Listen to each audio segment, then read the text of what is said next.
following is brought to you by ACT, Agora Center of Thought, here on the Voluntary Virtues Network, every Saturday night, 8 to 9 p.m. Central Standard Time.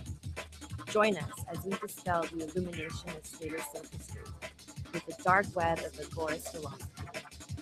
Agora, Anarchy, Action.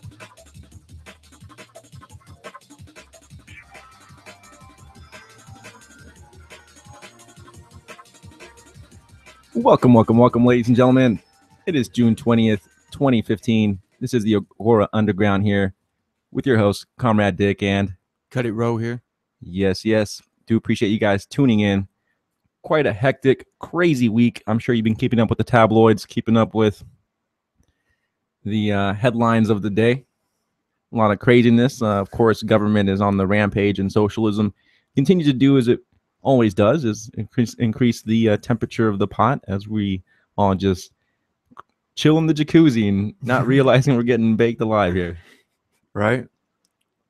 Yep, we are the frog in the boiling pot. Clearly. Yeah.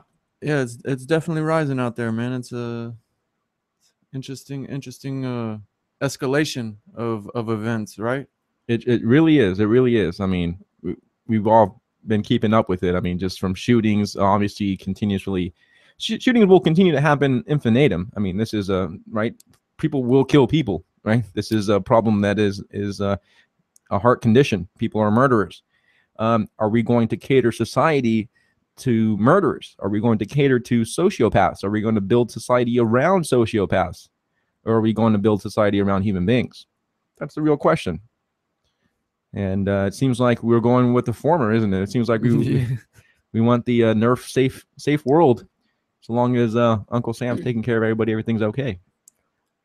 Yeah, exactly, right. With the shooting that just happened, right? Everyone wants to blame the inanimate object, right? They want to blame the gun. They don't want to blame the person, or they don't want to blame the drugs he was on either. They don't want to blame, none of that. It's just want to blame talk radio, want to blame capitalism, want to blame small government ideologies, no government ideologies, right? I mean, all these things are being blamed, definitely, because that's their that's the threat of the state, the real threat. Yeah, they've got to try to link anything they can to anybody trying to point anybody in a different direction other than statism, right? Yep. So I had an unfortunate event happen this last week. Terrible. I had my phone, my car, and a bunch of my marijuana stolen from me. Stolen. Straight up stolen by street pirates, thugs. You were made a victim. People, and playing the color of law and authority in costumes, kidnapped me for 15 plus hours and then took my things. Yeah, it's they created victims when otherwise there were none. It's terrible, man. It's terrible. Malum prohibitum. It's a wrong that actually is no wrong at all. There is no victim involved. There was no malice. There was no murder. There is no victim. No one got their property damaged or stolen from. No contracts were broken.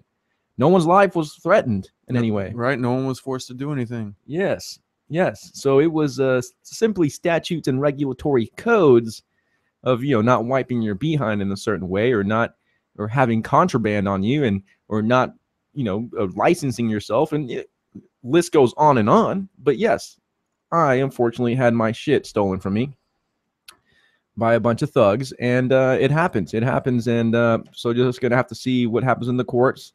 Obviously, it's a big deal here in Texas. We're still here in the South, where marijuana is only for them foreigners, and it's so terrible too. I mean, the way they use records and everything to demonize people. I mean, they won't even say what the charge was. Maybe if something else later down the line happens, they'll be like, felon, or they'll be like some crazy. They'll make it seem like you're a real vicious criminal or something. You know what I mean? They just always tend to use it and exacerbate it and make it seem like, it's a much bigger thing than it is. Yeah. I mean, put you in the same category as rapists and murderers. Exactly. Let's just go ahead and do that. Yeah, it's ridiculous for 4 ounces. Yeah, it's ridiculous.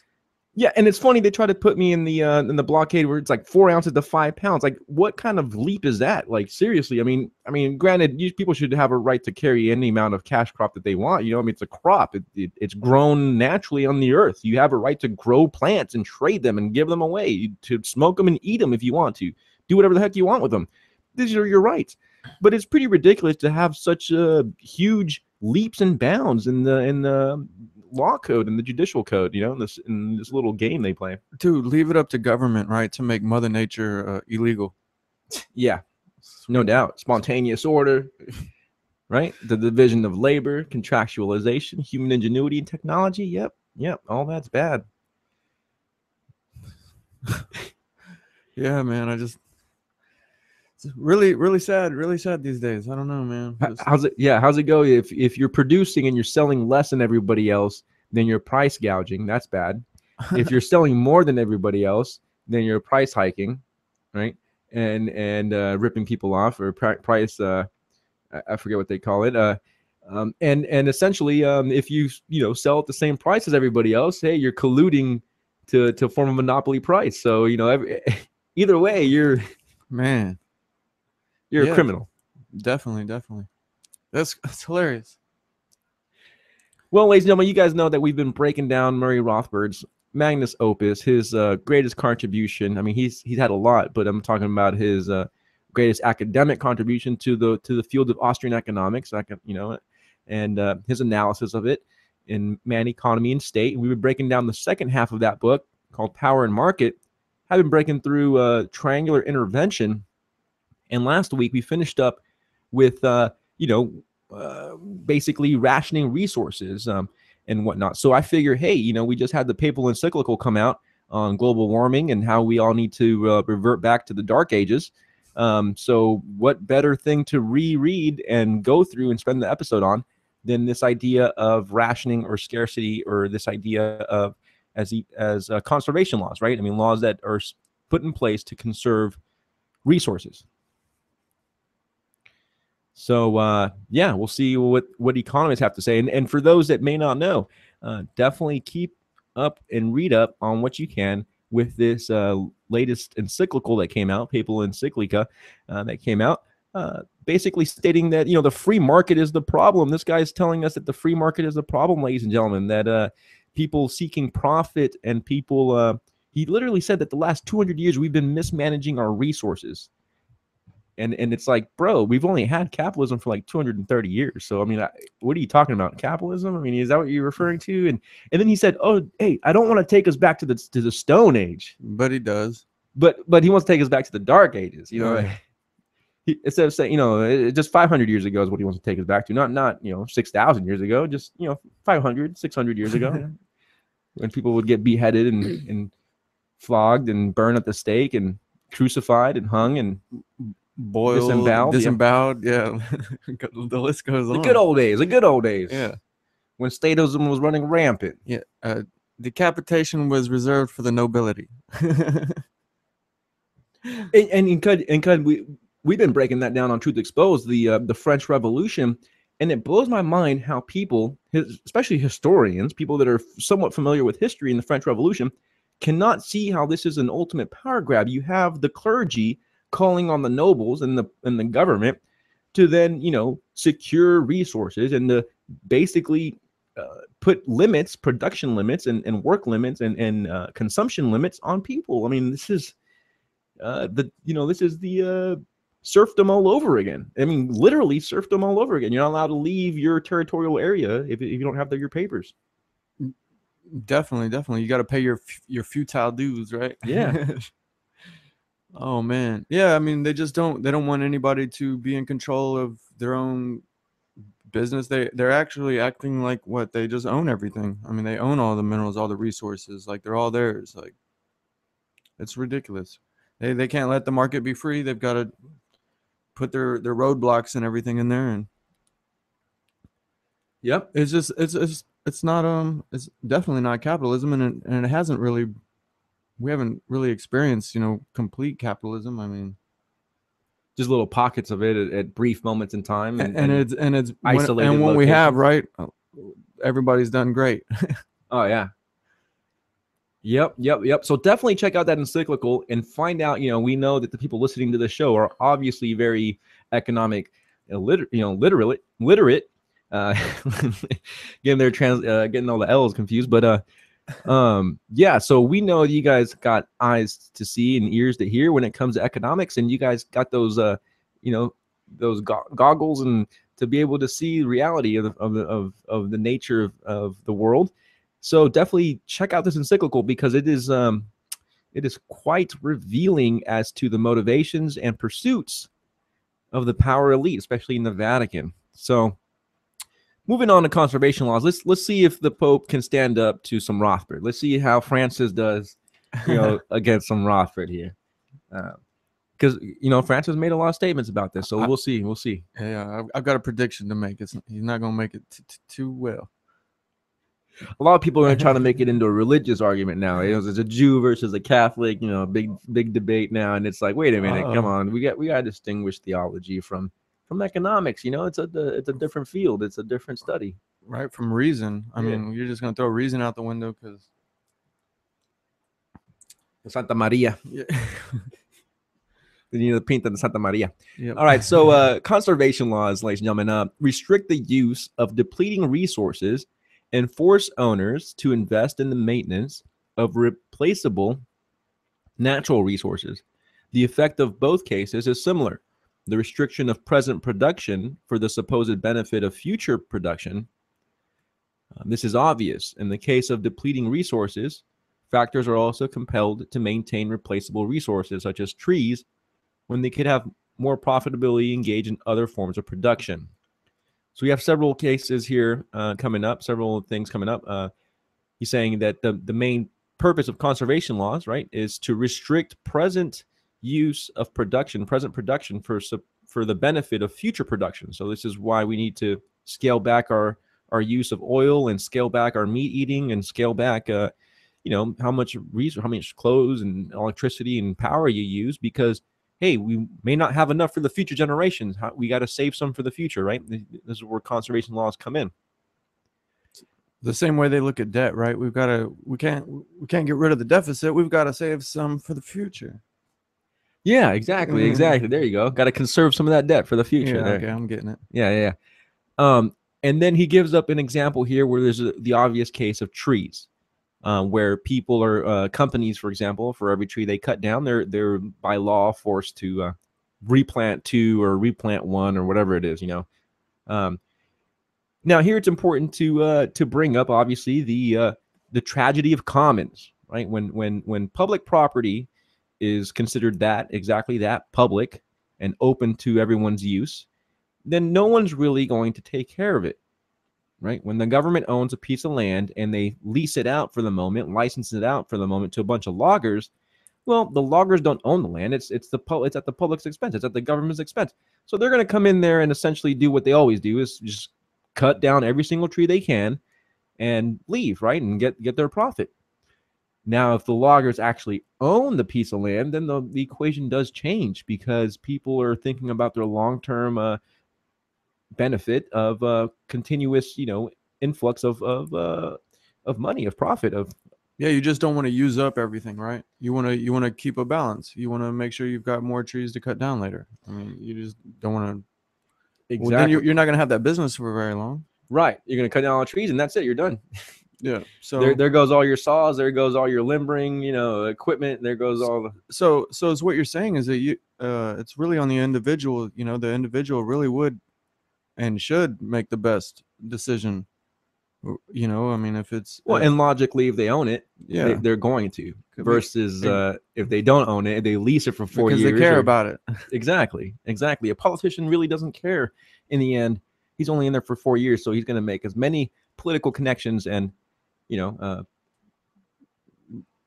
greasing of the hands as much as can get grease. Yeah, definitely.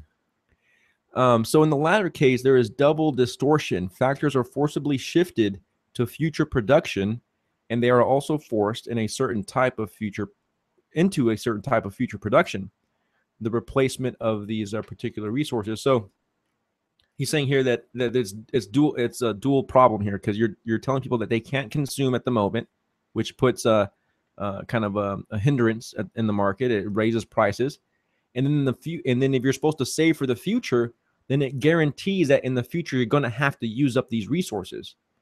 So it kind of like solidifies, or it puts into concrete. It really evens out anyway, right? I mean, but it puts into concrete the future use of this production. So say in the future we like we did today, we have USBs and hard drives, right? We really don't need paper anymore, right? I mean as far as for writing and all this and saving data and information.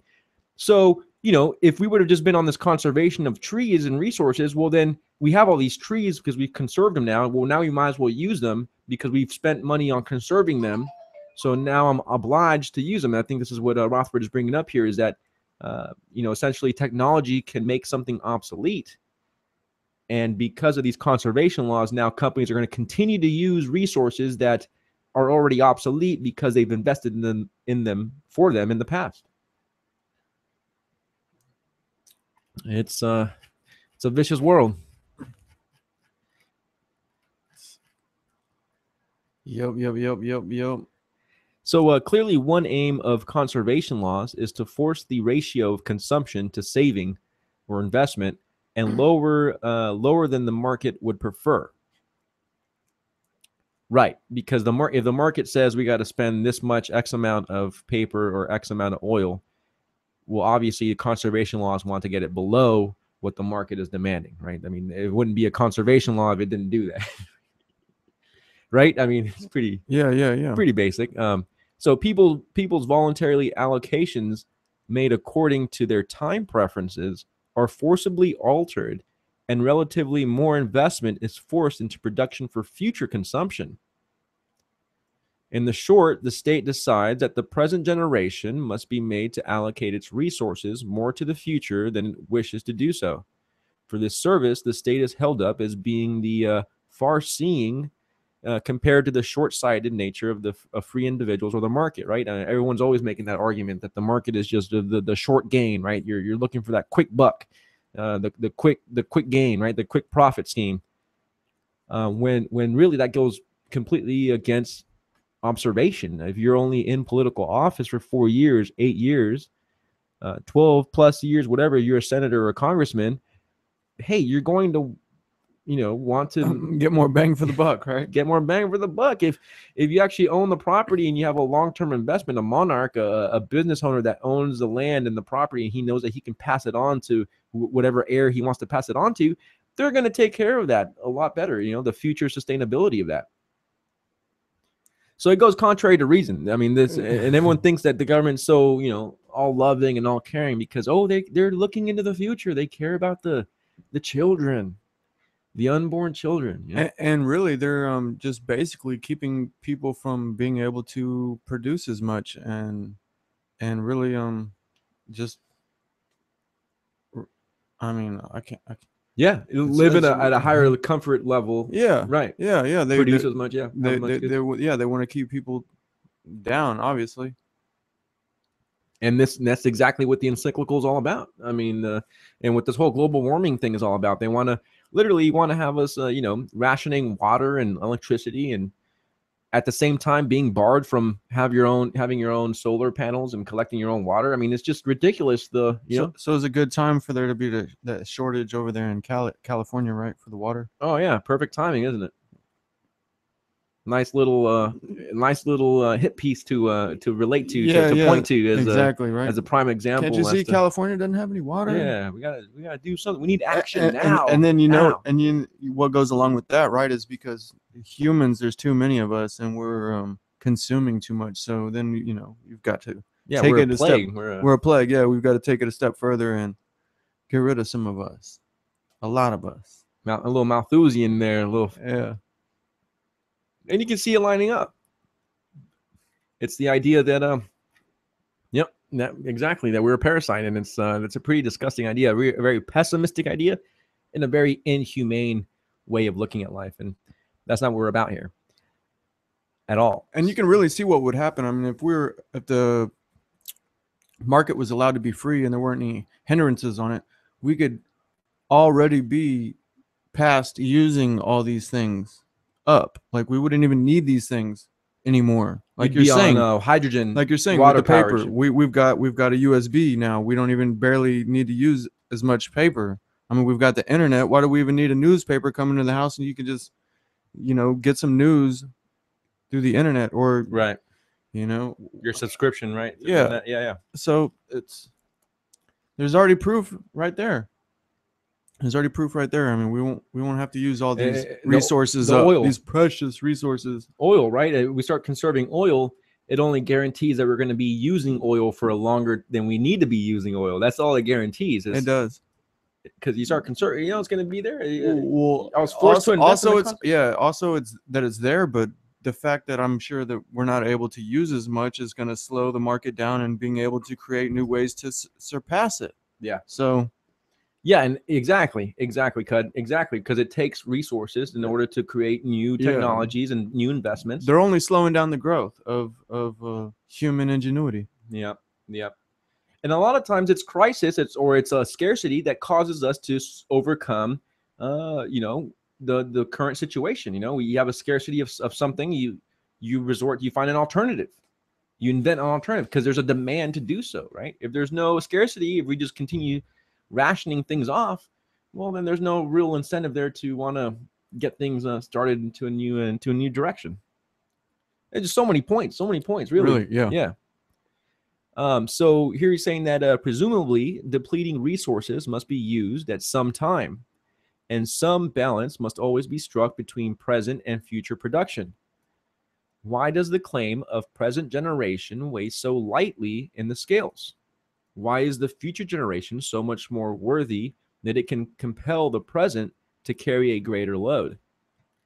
What did the future ever do to deserve privileged treatment? Interesting, right? They're not here now. They're not grinding now, right? They're not hustling and bustling, sweating. Yeah, we're gonna struggling. We're gonna. Yeah.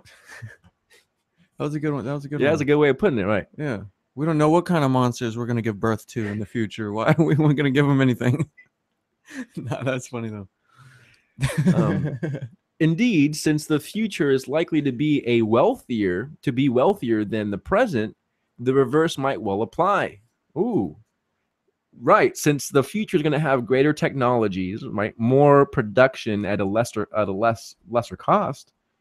Well, then really that's an incentive to consume even more now so that we can get to the future quicker, like you were saying. Yeah, that's what I'm saying. Yeah. Versus, right, just waiting forever. We're preventing it from coming about because it almost seems, I mean, inhuman to want to do that. Like, I don't even even for themselves. I mean, they live off of the things. They don't invent the elite don't invent anything. They just live off of everybody's labor. So it's like, if you're the parasite, why would you want to just keep the host from producing more that you already eat off of? I mean, it's almost like that's not the thing. It's to keep us from consuming more than what they can take from us. That's They're not going to apply those. They're not going to apply those cap and trade laws to them. Like you're saying though too. I mean, and probably they're just fine with being in the dark ages or whatever, as long as they've got their castle and their luxuries. I mean, they don't really care. Exactly. They're fine. They've got everything taken care of for them, so they can remain. I guess without better technology. I mean, I don't know why they can't see it. I guess they're so old they can't even use it. That's why they hate it so much. Yeah. I mean, can you see George Soros on it? He probably don't even know how to use an iPad. I'm just saying. Or what's the other one? Oh, just turned 100. Oh, Rockefeller. Boy, nah. He don't even smartphone what? He's got someone else with a smartphone using it for him. He got a selfie stick, but he used it as a walker. You don't even know. This is a senile cane. Yeah. Lift up the skirts here and there. Yeah. The waitresses. Oh man. The lobster, Red Lobster. He can't even actually see it. He's got a brain chip for that. Oh man. Okay. Yeah. So very good point here, right? The future is going to be wealthier, more technologically advanced. They're going to be using resources at a more efficient level than we are now, because that's only been the historical trend thanks to capitalism and technology. Yeah, they're not going to need all this stuff. They're not going to need all it. So why are we conserving it? Why are we conserving it? We need it now in order to produce new things. So to get to the future, right? Yeah. Onward. Yeah. Not back to the future, but forward to the future. Forward ho. So the same reasoning applies to all attempts to change the market's time preference ratio. Why should the future be able to enforce greater sacrifices on the present than the present is willing to undergo? We're a slave to the future. Yeah. Furthermore, after a span of years, the future will become the present. Must the future generation then also be restricted in their production and consumption because of another wrath-like future? Right? That's a very good point. I mean, the future becomes the present, ladies and gentlemen, right? I mean, this is would be a great question to ask the Pope. We're supposed to scale back on our consumption for future generations to have more consumption, to have more things. Well, aren't you going to scale back on their consumption too, in order to have the future? The future can have more features. You keep pushing. You keep pushing it. Yeah. When's it going to end? Take it to their logical conclusion. Take it to its extreme logical conclusion, and it doesn't make sense. This stuff doesn't make sense. What they're trying to do. Oh no, because you gotta. I mean, you gotta just keep applying it, right? Because the future. Yeah, the future. What gives you the right to say, okay, future. 20 years in the future, then we can start using the. They don't even propose that though. Yeah. No, they don't. No, notice how it's just once we get there, we gotta curb our consumption. It's the future again. Yeah. We gotta look out for the future. So like you can never. You're never there. Yeah, we're never there. Yeah, perpetual slavery in the name of protecting the future. It's great. It appeals to the feels. It appeals to the feels. Oh man. Fields forever. Man, that's crazy though. And being a slave to the future and knowing that it's never gonna come, so it'll just make everybody a slave to everybody's future forever, and you will never be able to produce anything. We'll always have to save everything for the future. Yeah, for the future. Really, because the world's falling apart. Really, for the future of their families, right? Yeah, exactly. You consuming now, and your children consuming, and your children's children are taken away from my children's children. So you better stop it. We are the ones that were given dominion over the earth, not you, goy. Yeah. Catechumen. Bunch of cattle. That's the way they see us, ladies and gentlemen. That's the way they see us. And that's all government and power can do. And men throughout history have acknowledged that fact. People that have been in power have been corrupted after standing against the atrocities of power for so long. Look at Thomas Jefferson. He went into free speech censoring, and he was probably the only president, that's worthy of mention. Yeah, and he still wasn't good, So it just goes to show you what happens to power. When you have the ability to control other people's lives, it isn't a good place to be in. That's not some place that human beings were meant to be in. That's not a seat of power they were meant to sit in. It's not. No. The anti-federalists, they were the shit, right? Yeah. Ever since there was a president, it's like fucked up. It's like you're fucked. Like, yeah. You could take a little bit. We could say, oh, there's some good things, but yeah, the real thing is that they were allowed to get away with the bad fucking shit. Oh yeah. Excuse me. No, it's good. It's good. It's an adult only show. I know, but I'm just saying, yeah, man. It's bullshit. No, they get away with crimes that are actual, like maliciously, Oh yeah, dead hookers in the car and stuff. Right. Thousands and raping little boys and shit. Millions of Iraqis dead, and civilian Iraqis dead. It's ridiculous, and they get away with it. And meanwhile, they're busting people for contraband. So anyway, it must not be forgotten that the aim of all productive activity is goods and services that will and can be consumed only in some present state. That's the reason we produce. That's the reason we trade. That's the reason we work, ladies and gentlemen, is to benefit our own life or our children's life, right? At the present state. At the present state, right? We're not, of course, there's savings. There's savings. Yeah. He's not, Rothbard's not negating savings here, but he's saying the vast majority of production, right, And trade is to consume. Let's face it. It's for consumption. Well, that's the way. Hey, you got to make the wheel turn in order to get it grinding, right? Yeah, there's definitely a balance, right? I mean, you're gonna have things you can't take it with you when you're gone, so you gotta kind of balance it out, save things for a rainy day when they're you gotta just for a status day. Yeah, for a status day, exactly. When the state come a knocking, robbing and jacking and stealing you. Yeah, you just keep a coffin. Yeah, pillaging you. Coughing up what you need. I need to cough up. That's all they care about. No justice, no peace until there's money on the until there's blood on the street. All right. Yeah, no question about it. No question about it. So yes, we know that actually most people don't know, but we know, and listeners, I'm sure you guys know that production, the reason we engage in work is to satisfy our present or ever-present necessities. That is the reason we do things. Definitely. I mean, you don't see anybody. I mean, I don't know how true that could be. Like, how much more you got to explain that? I mean, if people can't see that in their see that themselves, I mean, you're in trouble, right? Oh, we've been in trouble, brother. Yeah, no, I'm well aware of that. All this Keynesianism running rampant. All this Marxism. Yeah, it's nothing but a bunch of holes in our boat. Yeah, we're sinking here. We're sinking. We're taking on water. The commies. Yeah, and no matter how many buckets we have, it's just not enough. No, not enough. So there's no rational basis for penalizing consumption in one present and privileging one future present. Very true. Because a future can't speak for itself. It's not like you're actually infringing on someone's rights, right? There's no one there. There's no one there.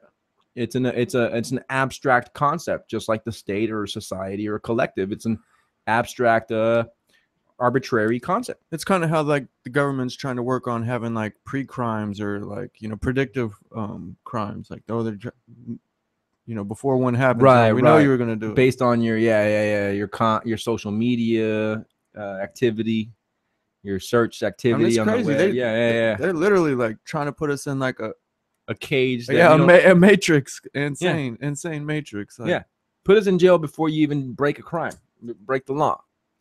Hey, if everybody's just born in jail, they won't even know they're in jail. So then you won't have to put them in jail because they're already going to be criminals anyway, eventually, one time in their life. Hey, well, in jail you get free education, free healthcare, free food, free housing, free wake-up calls, free phone. Yeah, and you get everything for free. Yep. You even have someone, open your door for you. That's what you got to tell. That's what you basically got to tell a statist. Take their conclusion to the ultimate conclusion. Okay, the state's so good. Okay, fine. What would happen if everyone worked for the state? Yeah, like don't they want that? Would that work? Would that work or would it not work? Because then we wouldn't have a market to steal from. That's what I'm thinking. I'm right? like, where are they going to get out? Where are we going to steal from? If yeah, we're all working for the state? No, it ain't going to happen. Now take the market. If everyone worked for the market, take that to the ultimate conclusion. Hey, who's there to steal or rob everybody blind? Yeah, there's a demand and supply for defense and protection in law. Yeah. So and justified, right? It's like people are gonna want it when it's warranted, or you know what I'm saying? Like, it's not gonna be like we're gonna put all this money in defense when we don't need it, or something like that. They can't just steal all our money and just ramp things up, hype things up, and then create false threats, and then we just all gonna go along with it. I mean, yeah, that's the way they do. But another country could come and take us over. But see, that's where they fail to see, right? If there's no state to take over. So yeah, they exactly. Can't take over every individual. Exactly. That's the least pleasing scenario for any state bureaucracy is to come into a territory of people that are living freely, right? If they're living freely, you literally, like Cut was just saying right now, you literally have to get to the point to where you have to convince the hearts and the minds, or by the hand. In other words, you twist the arm, you by force, every single individual in a free society. It's not going to happen. It's too much to expend. Now, if everyone is collectively unified under one state as government, one centralized, method of law, egocentric, or not egocentric, but centric, law and centric governance, then yeah, that's all you have to do is take over that group, take over that government, and everyone's going to continue to follow through. We can't be taking over every single individual, and I would want to back up my neighbor if some band of thieves or crooks or whoever they are just try to, because they can get power and then take over me next, maybe. Exactly, Cud. In the end, you're defending your neighbor, even for yourself, even for your own self-interest. And this is what people fail to realize, is that we do everything for self-interest. This is why we have friendships. This is why we have camaraderie. This is what forms family, right? It's the preservation of yourself. If people think that they can only survive within their family unit, then they're going to put aside reason and put aside logic in order to conform to their family traditions, right? Because the only way they can survive is through family, right? Yeah. Right. That's why there are families. Right. If people survive through ideas and through the market, then the friends and associations they're going to have are those based on their ideas and based on their market transactions. That's the way Adam Smith saw it. That's the reason for, if we all had, miraculously everything we needed, there would be no need to even interact with anybody. You see what I'm saying? If you just had everything you needed, I mean, people would interact for friendship, but in the end, it's arguable. It's arguable. Like, if you had everything you needed, and this would include an AI that would talk to you, then you wouldn't even. I mean, we can all be in a pod. And an AI might have way better conversation than your neighbor, because it knows everything from off of everything up there. The net. Yeah. So yeah, and it knows you. It knows every single thought of you. So it matches the two, and it's the best conversation ever. Oh yeah, definitely. It's interesting. So that's what a lot of, in all ways, that's the Kant can put it as the family unit being the first unit, and then after that, the only other collective that exists outside of the family collective is the market, and that's it. The family and the market. That was awesome. Yeah, it brings a tear to the eye, doesn't it? Yeah, man. I'm just like, man, I wish everybody could hear that, and like let that sink in and just think about it, because what does that mean? Yeah, what does that imply? Because that is the only legit collective, right? I mean, really? Yeah. It's not arbitrary. It's not enforced. With the family, I mean, with you're assuming here that the woman is with the guy and the guy is with the woman because they love each other, and they had kids because they love each other, and they love their kids because it's their kids and they love each other, and you're assuming all these things. And this is the point of the market. It's by loving them, you're loving yourself, or by loving yourself, you're loving them. At the same token, because you've got to take care of yourself. If you can't take care of yourself, how can you take care of them? Anyone so else? The family and the market are interchangeable in that sense. They're almost like a synonym, right? Those that you do business with become your family in that your inner circle, right? Why would you want to break that circle? It's a gain for you. It's a gain for them. It's a beneficial relationship. You ain't gonna, especially if it's a consistent business, right? I mean, okay, there's one-time purchases. If I bought this one car, right, or I got this one guy services for a website or whatever, one-time instances of things. There's like, but you also got your sandwiches that you gotta sell daily. You got your there's Baskin Robbins. They got 31 flavors. Exactly. You got your valves and your tires you gotta sell all the time. You got your car work. It depends on how much money too. I mean, that's why there's competition and. I mean, just because someone has the best doesn't mean everyone's buying that, because people can't buy the best all the time. Sometimes you got to buy the $12 tires versus the $25 or the $50, $60 tire, or whatever.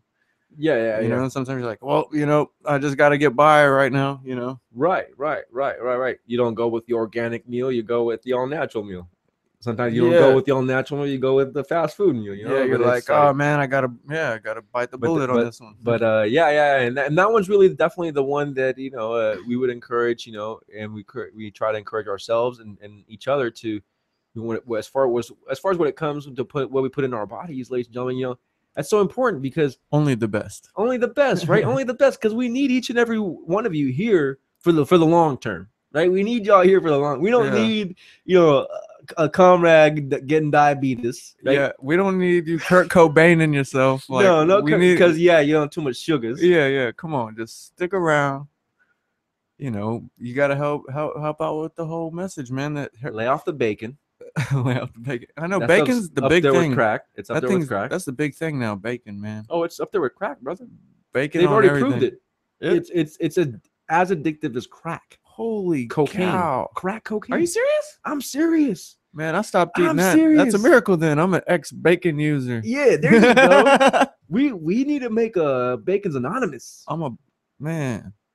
A Pork Anonymous or a Bacon Anonymous at least, because something about the bacon and how it's fried and the everything that goes into it and The bacon. I don't know what part they're All using. the bacon probably the that's back in it. end of the back or the rib cage. I don't know exactly what piece they're using of. It's the fat. It's not baby back ribs, It's so fat. it's the back. It's It's- the back somewhere on the back end. You got to assume it's I'm guessing. the majority of it's But fat. it's pretty. Yeah. It is, and that's what gives it the flavor. Mm-hmm. And It that's what- tastes good. and it's I can't eat it though. it's as addictive as the crack. I kid you not, dude. There's a couple articles studied on it, like the level of addiction. And I'm surprised, but I'm not. You know, it's kind of like, I mean, it's like I'm surprised, but I believe it. but You know? yeah, think about it that when the times you have eaten bacon, and it's like it's almost bacon. like fireworks going off in your brain at the moment. Like it's almost like I think it's like one of those, the like, forbidden fruit. The it's- forbidden fruit. It's like a survival thing. I think you need it if you're gonna die like in 2 seconds. Like you could eat bacon maybe and survive.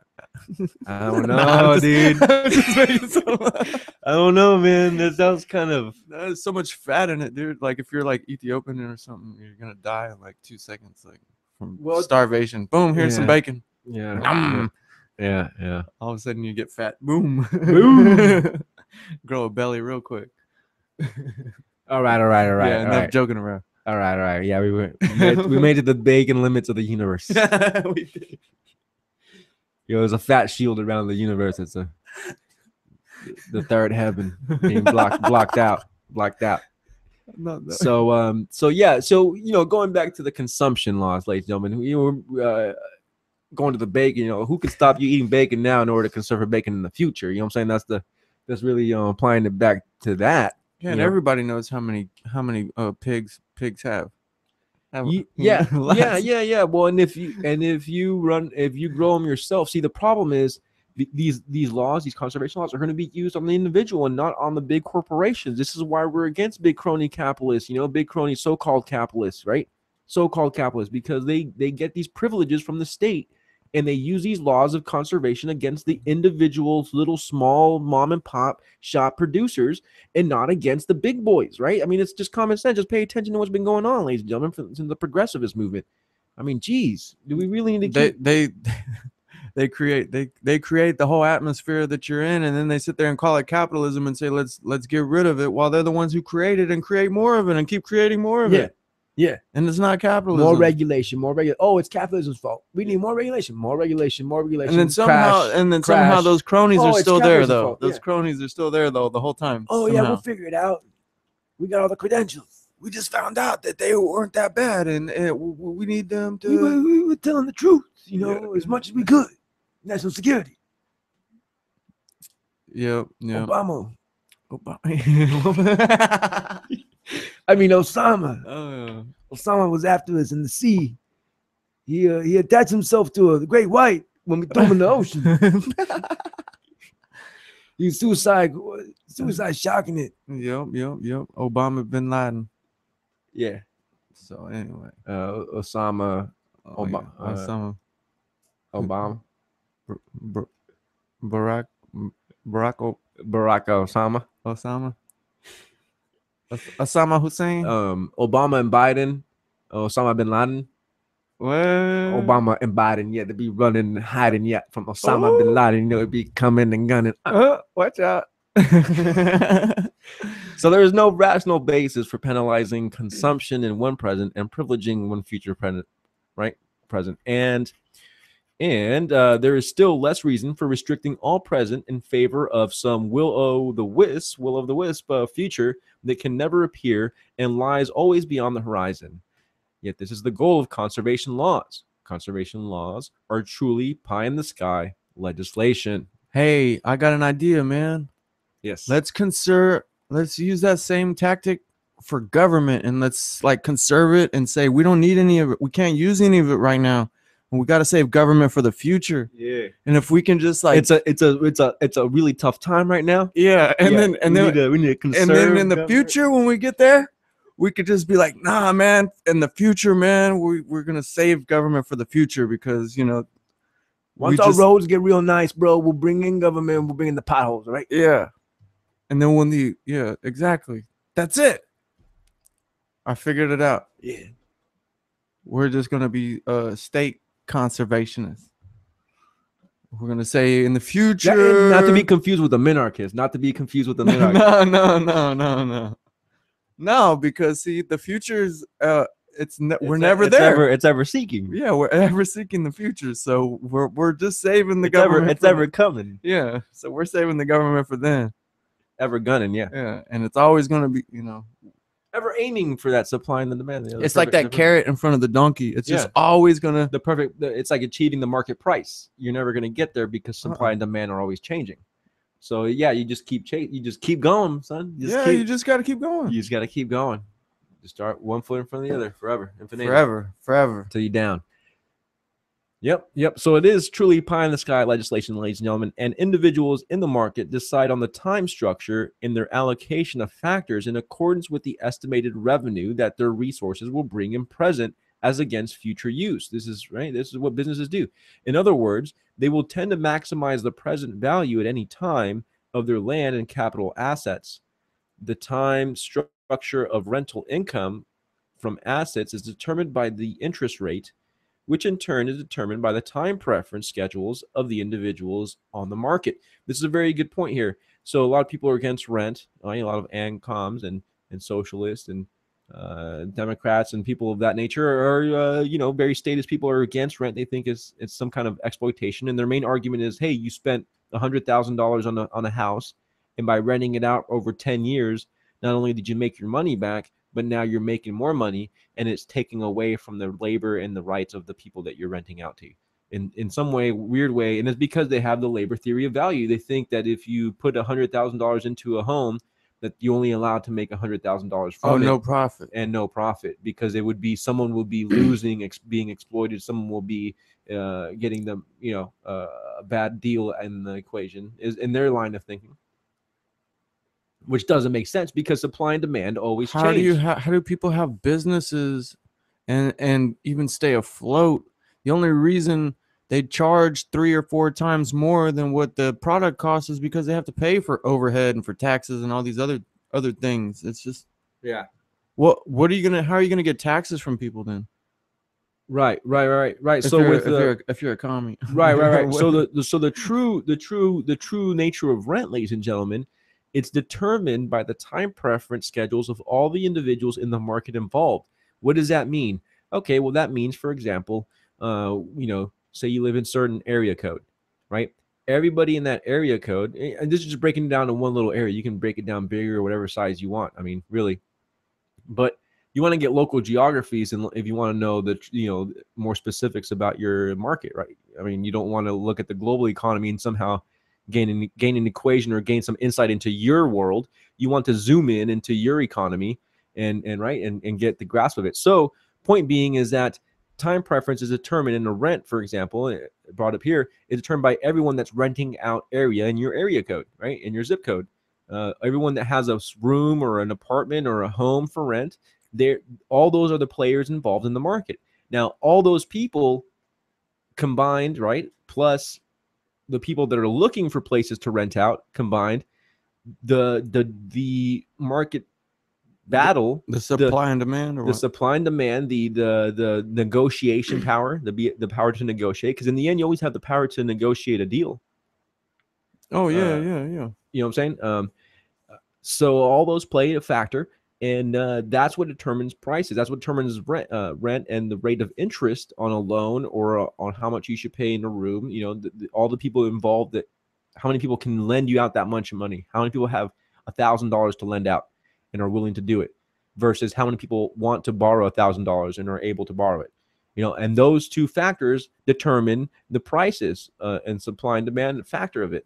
And so long as we allow people to buy, and so long as we allow people to produce, then there's no distortion, if you will, of the supply and demand of the prices, right? We will have the most efficient price, the most efficient system if we don't distort it. And we always want to distort it to make it into our fancy, thinking that we can somehow control all of humanity. It's ridiculous to me, Cud. I mean, it doesn't work.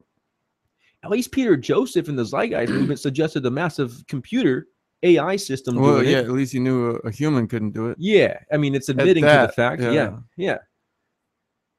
And really, if you take that, I mean, assuming that we even have a computer, like, I mean, we don't have one. Like, what we need is a pope. See, he's got by God. See, no, it's not what now God isn't the computer. See, no, it's what we need is free interaction. Computer equals 666. See, yeah, we need religion. See, yeah. Well, they're already trying to chip everybody and everything. Chip all the prisoners. You heard that one? Oh yeah, chip them. Felons or something, or right. Anybody in out of prison, chip them. Yeah, definitely. And they're gonna start. There's rumors of only having water access 2 to 3 weeks days out of the week, only having electricity 12 hours out of the day. What? Oh, is the Pope saying that? No, it's just this is with the whole smart.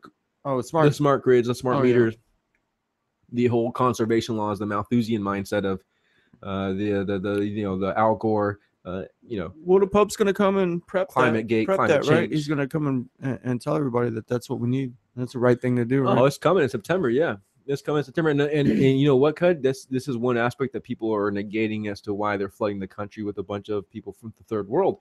Is that the third world is predominantly Catholic. Dun dun dun. No so South question. Americans, Africans, Mexicans. I mean, even Canadians and what else? Asians, even the Philippines and all that. I mean, if they're not Muslim, they're Catholic, and that's pretty much it. Yeah. And little small sects of Buddhism and little small sects of different forms of Protestantism or so-called Protestantism, right? Just like so-called liberalism, all taken over for the state.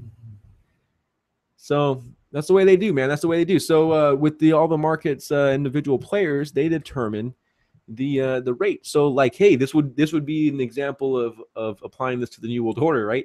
We have all the people that are actively working for the New World Order, right? Yeah. Right? Those people.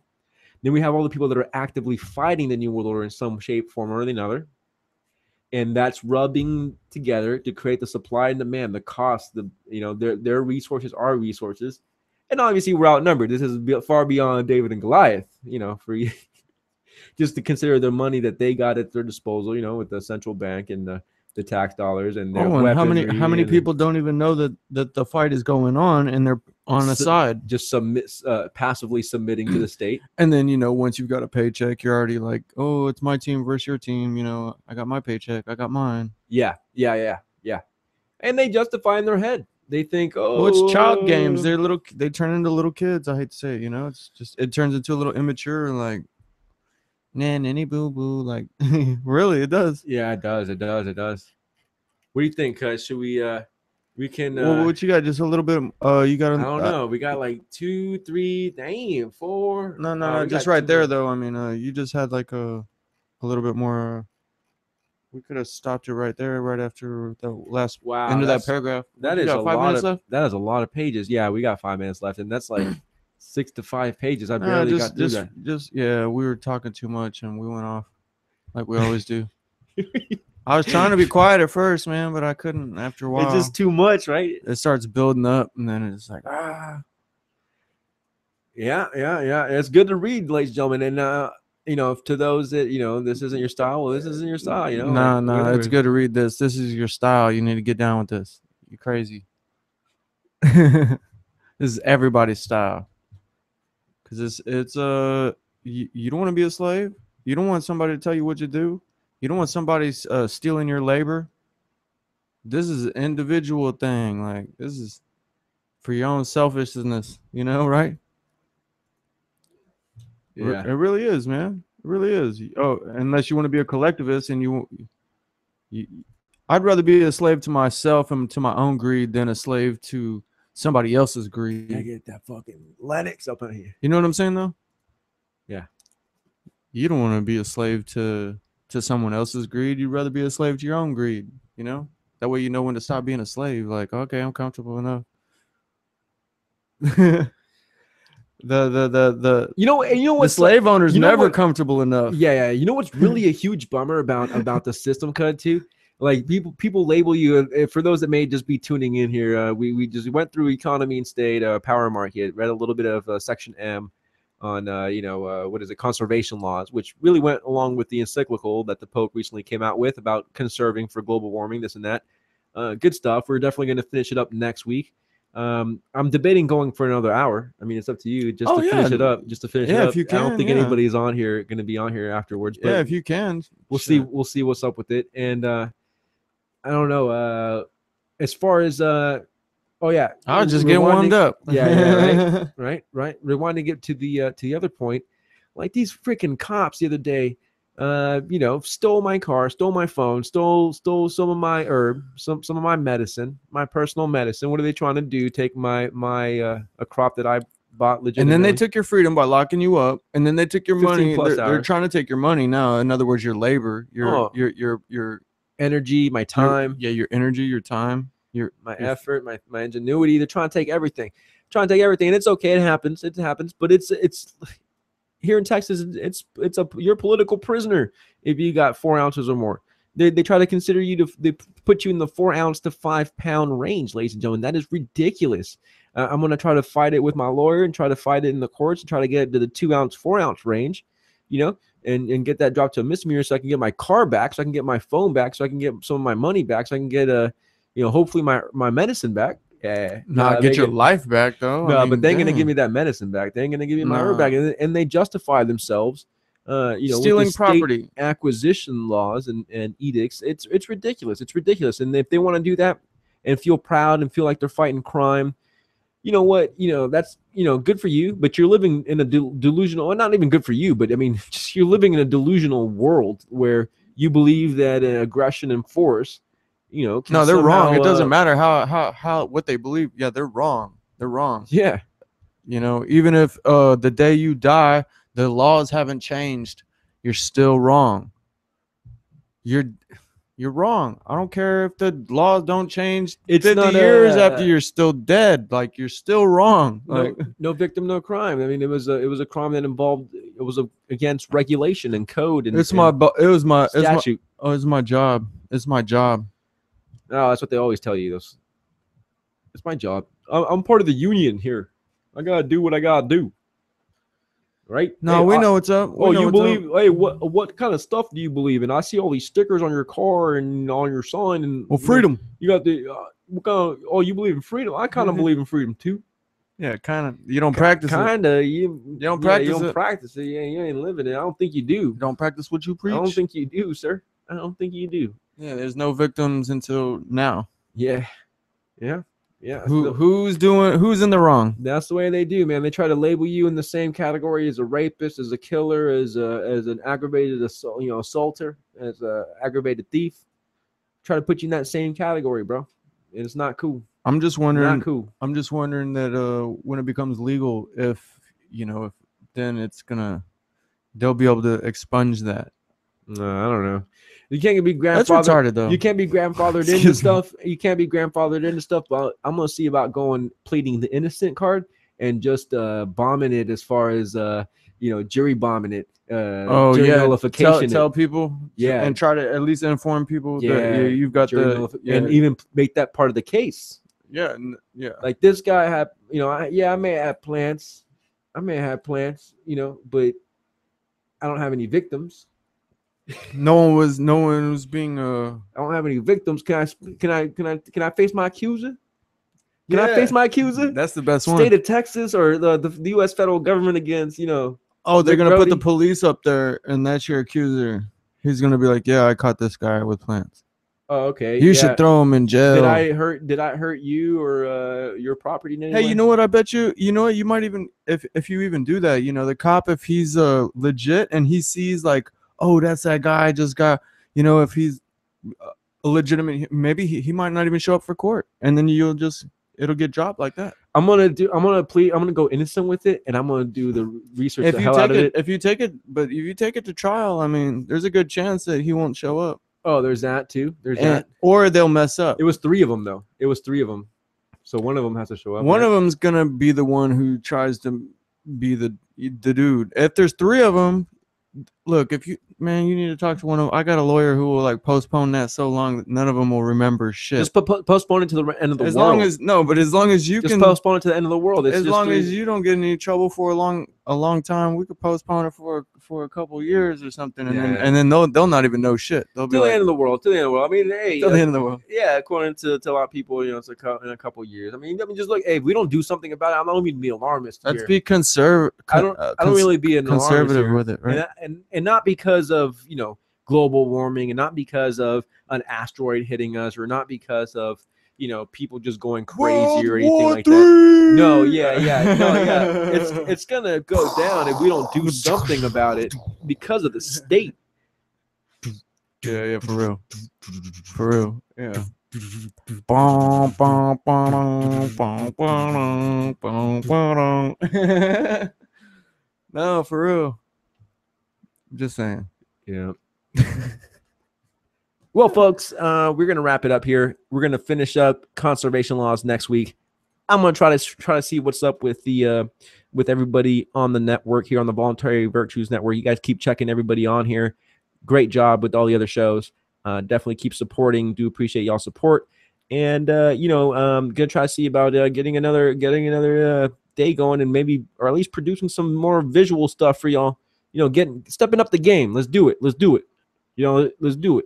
I may need a little bit of help, and I'm not asking necessarily for financial help, but I may need some little help as far as we all got our talents, we all got our abilities. Let's do it. Let's stand up for agorism. Let's stand up for freedom. Let's make some shit in order to change the hearts and minds of people out there. So yeah. So we're gonna leave you out. Do appreciate you guys tuning in, and have a good evening.